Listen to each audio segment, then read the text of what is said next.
Dark Souls 3 is the unforgiving and surprisingly sprawling final chapter in the acclaimed Souls series. Designed for newcomers and veterans alike, Dark Souls 3 combines the fast-paced action of Bloodborne with the plodding, methodical gameplay that Dark Souls is known for. First, I wasn't sure if I was going to like Dark Souls 3. Other than Bloodborne, I've never actually played a game in the Souls series. I've always heard about its bone-crushing difficulty, but I never truly understood its appeal. However, after I really dug my teeth into it, I began to see why fans of this series love these games. Dark Souls 3 is indeed punishing, but it was also one of the most enjoyable gaming experiences I've ever had. There were times where I would get killed again, and again, and again, and again. But not once did I ever blame the game for that.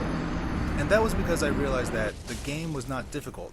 It just adheres to a very rigid set of rules that, when obeyed, creates a sense of intense satisfaction.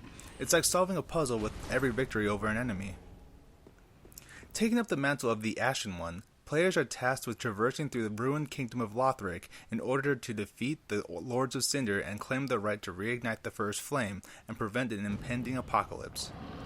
Each Lord of Cinder averted the same disaster in the past, but have since gone insane from hundreds of years of slowly being burned alive. As it turns out, the only way to save the world and light the First Flame is to set yourself on fire. At least, I think that's what the plot is. For all of its amazing gameplay, Dark Souls 3 does not spoon-feed you an easily followed story. Because much like every other game in the series, you have to dig deep to figure out what the heck is going on. But this isn't necessarily a bad thing, it's part of the appeal. Your hand will never be held at any point during the game, so figuring out how to play, where to go, who to talk to, what's going on, why you have to do any of these things, and when the game actually takes place on the Dark Souls timeline is entirely up to you. And, to be honest, I wouldn't have it any other way. I should mention that outside of maybe 10 tutorial notes left by the developers, the most help you'll get will come from other players. This help comes in the form of notes scattered throughout the game world. These notes are left to help or hinder other players as they progress through the game. There's also a multiplayer mechanic that allows you to summon other players or NPCs to help you on your journey through Lothric. However, the inverse is also true.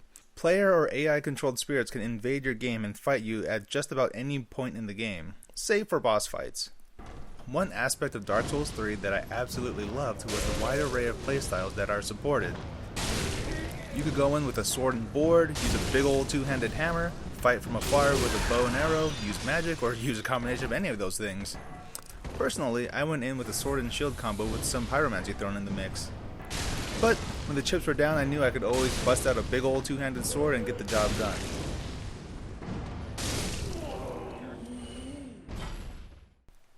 Alright, so this is the part where I have to talk about the bosses.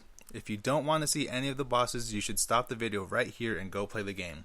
I love it too much to spoil it for you out of nowhere.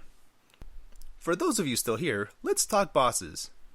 The best parts of Dark Souls 3 comes in the form of the boss fights. These big guys come in all kinds of shapes and sizes, from giant murderous skeletons to a senile dragon that's cradling an invisible baby. Like, seriously, you should see how crazy this guy is.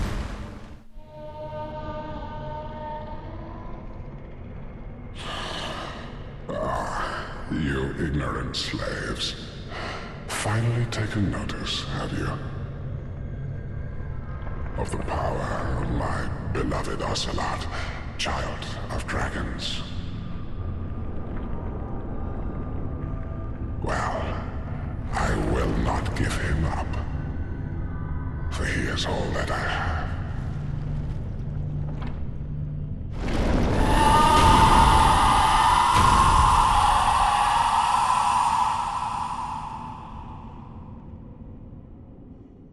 Incredible boss fights are the bread and butter of the Souls games. Sure, there are some formidable normal enemies, but I've had my face stomped in over and over and over and over and over again by these bosses. There were even times where I had to step away from the game for a day or so just so I could mentally prepare to fight these guys. But every time I won, I was filled with the strongest sense of accomplishment. When it comes down to it, Dark Souls 3 takes some of the best parts of Bloodborne and puts it in a medieval fantasy setting of swords and sorcery. I imagine this is what the other Dark Souls games are like, and for that reason, I'm looking forward to playing them as well. You should play this game, get good, and of course, praise the sun.